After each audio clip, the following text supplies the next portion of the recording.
E aí, pessoal, tudo bem?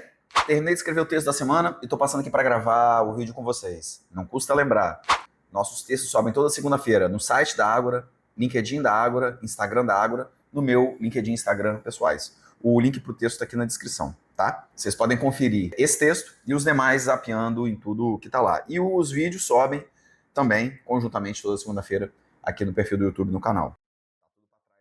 Bom, dando sequência no conteúdo da semana passada, que é uma sequência da semana retrasada, a gente estipulou tratar aqui das regras de transição pertinentes aos contribuintes para a reforma tributária, né? Falamos do calendário, aí agora vamos falar das regras de transição próprias para as pessoas físicas. Depois nós vamos falar das regras próprias de transição para o Simples Nacional, lucro presumido e lucro real. Essa foi a metodologia, tá? Tá tudo estipulado no texto anterior. Bom, e não custa lembrar, de novo, que existem alguns conjuntos de regras de transição que eu separei segundo critérios que eu achei pertinentes, né? Dentro do que a lei coloca, a Lei Complementar 214 de 2025, eu entendi pertinente que a gente deveria ver as operações sobre bens imóveis, as operações com bens de capital, os saldos credores de PIS e COFINS e os saldos credores de ICMS, comum e substituição tributária. E aí nós vamos tratar esses temas dentro de uma metodologia que os aborda a partir do contribuinte. Ora pessoa física, ora simples nacional, ora lucro presumido, ora lucro real. O texto de hoje é sobre as regras de transição próprias para o contribuinte pessoa física. E dessas 4 categorias, só há regras de transição para pessoas físicas pertinentes às operações com bens imóveis. Até porque, com relação a bens de capital, a própria legislação trata como regras voltadas à pessoa física, porque com relação às regras de transição de bens de capital, a legislação trata isso como se fosse próprio de pessoas jurídicas, e saldos credores de PIS, COFINS e ICMS não há pertinência com pessoa física, porque esses tributos só incidem sobre atividades praticadas por pessoas jurídicas. Então, não temos material para falar disso. Bom, como eu já disse aqui, e aí o texto remete aos textos anteriores, as pessoas físicas ou pessoas naturais, elas são contribuintes de CBS e IBS nas operações com bens imóveis. Inclusive, essa é uma novidade que a Lei Complementar 214 traz, arrimada na Emenda Constitucional 132, que no regime de PIS e COFINS, no regime de CMS, no regime de ISS, essas operações de pessoas físicas não são tributadas por esses tributos antigos, mas pelos novos serão. Por isso que eu fiz a referência dos outros textos sobre operações com bens imóveis, onde está tudo lá, porque vai ser uma novidade da nossa realidade tributária, tá? O artigo 252 da lei determina que as operações de bens imóveis são tributadas, ora de pessoa física, ora de pessoa jurídica. Em relação à pessoa física, a lei complementar tributa as operações de locação, cessão onerosa e arrendamento mercantil, quando praticadas por pessoa física. Porque as demais, ela tira permuta e outras operações, porque as demais geralmente são praticadas por pessoas jurídicas. Então, não há a contemplação de operações, porque financeiramente não vale a pena e às vezes não tem nem autorização legal para fazer isso. Não há contemplação de regras de pessoa física praticando outras operações imobiliárias, que não essas 3, e por isso não há regras de transição para operações imobiliárias praticadas por pessoa física que não sejam dessas 3 ordens: locação, cessão onerosa ou arrendamento mercantil. O 488, ele traz no seu bojo 12 parágrafos, e ele traz todas as hipóteses desse regime especial, vamos dizer assim, esse regime de transição das operações com bens imóveis de locação, cessão onerosa e arrendamento mercantil praticados por pessoa física.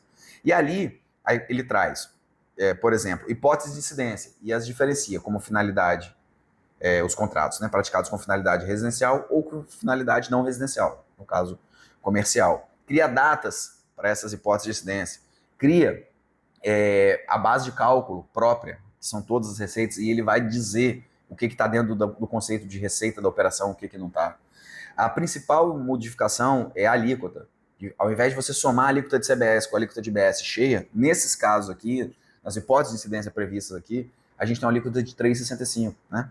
E aí nós temos obrigações acessórias, vedações de tomar crédito, vedação de usar o redutor social lá do artigo 260 e outras tantas vedações. Um dado que eu gostaria de chamar a atenção, que por conta da não cumulatividade, essas operações que pagam 3,65, essas operações na regra de transição, depois que acabou isso aí, não tem mais regra de transição, aplica CBS e IBS cheio. Elas não geram crédito. E a lei faz questão de dizer que os custos, as despesas indiretas dessas operações, que eventualmente geram crédito, por exemplo, nota de corretagem.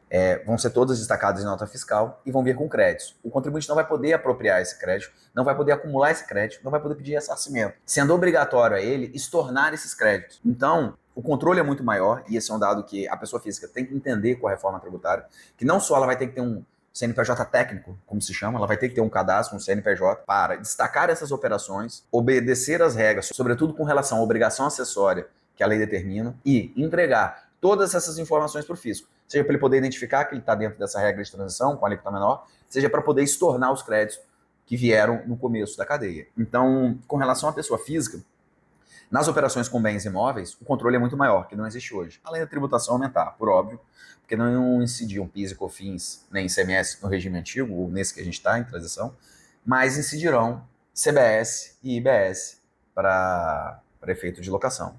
Assim também como não incidiria ISS, né, nas locações, e agora acontecerá. Bom, são muitas informações. O texto, que tem um link na descrição, traz detalhadamente, separadamente, todos os pontos que o artigo 488 trata das regras de transição para bens imóveis, para locação, cessão onerosa e arrendamento mercantil, nesse período que as próprias regras de transição estabelecem, e eu convido vocês a conferir, tá bom? Os links para os textos sobre operações com bens imóveis, que tem um regime específico na lei, tá no bojo do texto. Vou pedir para vocês consultarem o texto e irem lá. Tem os vídeos pertinentes a esses textos aqui também no canal, no nosso perfil no YouTube, é só olhar para trás aí e achar. E eu vou convidá-los para conhecer, porque tem muita informação. Bens imóveis muda demais, para a pessoa física também, tá bom? Espero que tenha sido produtivo, que vocês tenham gostado e que a gente possa se encontrar lá fora, onde a gente realmente pode fazer alguma coisa, tá bom? Vamos avante.